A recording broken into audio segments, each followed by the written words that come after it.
international computer world. So I'll present to you for a 7-minute presentation. Roll it down. For the last few weeks, I've been talking about customers that decide they're going to change to a voice over IP phone system, and they realize they've got some old wiring. They've got stuff that's on the walls that looks all like this. There's probably a lot more of these things on the walls. You see this little, blue and white. Sometimes it has 4 colors with it. But you see a lot of these blocks all over the place in this little room they call their phone room. Well, a lot of these people, their IT people, say, hey, look, we've invested in a very nice switch infrastructure. We have you from 100 megabits a second to 1,000 megabits a second, so a pretty substantial upgrade called gigabit. And we know that most IP phones that are on the market are going to change. If you plug in your computer connection to it, it's going to change the portion that you plug into the computer for the pass-through down to 100. So we got you from 100 up to 1,000, now you're getting converted back down to 100. Now there are IP phones that are 1,000, that are true gigabit. They're just more expensive. And a lot of people don't choose that option. When they look at, I want to buy a new phone, they're looking for the best value, and that doesn't always include the fastest speed on the pass-through port. So what do? Well, we give the customer a few options. We can rewire this if it's old Cat3, and in the past, I've given you guys samples of this. I'm going to go ahead and I'm going to cut a sample of this again so you get an idea of the difference between Cat3 and Cat5. The Cat5 is a twisted pair cable. That means that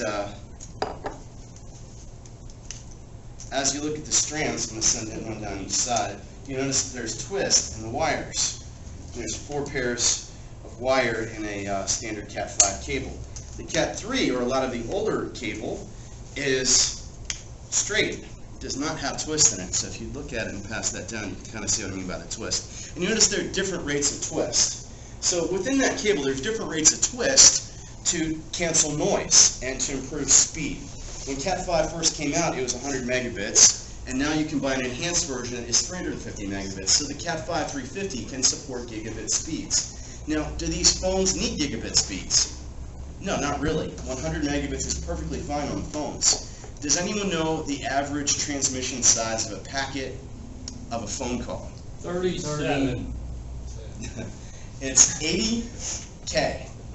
Is uncompressed. And compressed, there are a couple codecs, but you're going to be looking at between 29K and 33K. So 80 is the biggest packet size we can get. Now, if most networks are running at least 100 meg, are we anywhere close to that limit? Not really. So we don't really need an exotic cabling situation for phones. We just need Ethernet to work. So what we'll do is we take a look at this, and if you notice as you look at that wire, on the jackets there's writing. And on that writing, it's going to tell you what kind of wire it is. So as that passes around, you'll see where it says Cat5. And if you've got a piece that doesn't, as you look through, we just kind of look down the strands and say, oh, that's Cat5 rated wire. So even if it's not Cat5e or Cat6 or whatever, it doesn't really matter when you're dealing with phones. But that Cat5 allows us to convert this into a patch panel. Now, if it's long enough, we'll put it on their rack and make it match all of their other stuff. But if we have a situation where wires are really short like this, all we have to do is cut this old stuff, pull it off, and the jacks we tone to figure out which one it is. And I'm going to pull off the first one that's here just by simply cutting it. Now I've got wire that I can re-terminate to this. So I'll put this patch panel on the wall like this, and I'm going to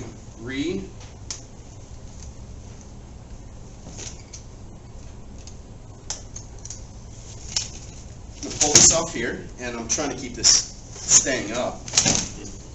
But I'm going to go ahead and show you guys what this takes. So I use my punch down tool, and I take my colors and I match them up. So I'll take my blue, I'll start with this, I'm going to put it on my first pair.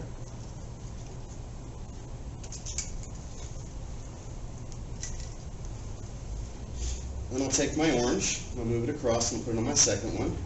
And it has to match tip ring, so that's the requirement. And we want a certain amount of twist that's maintained in the wire.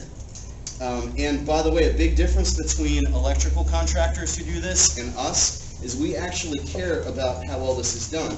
And people ask me all the time, what's the big deal? Well, if that twist isn't maintained, you're not getting speed over your network and you're going to lose reliability.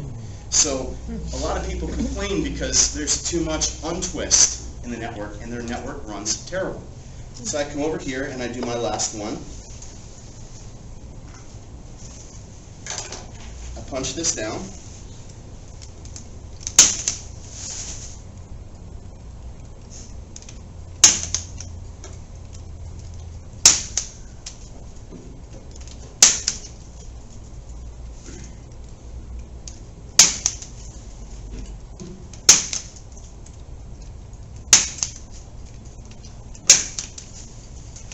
And as long as the port on the other side, the jack that is on here,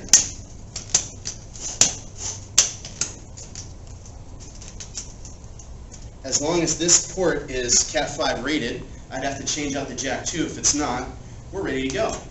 So as you can see, the amount of labor that it takes to change one of these from what was analog is now IP is very little, which is why we can save the customer a lot of money when we can convert their existing wiring so that it meets modern standards.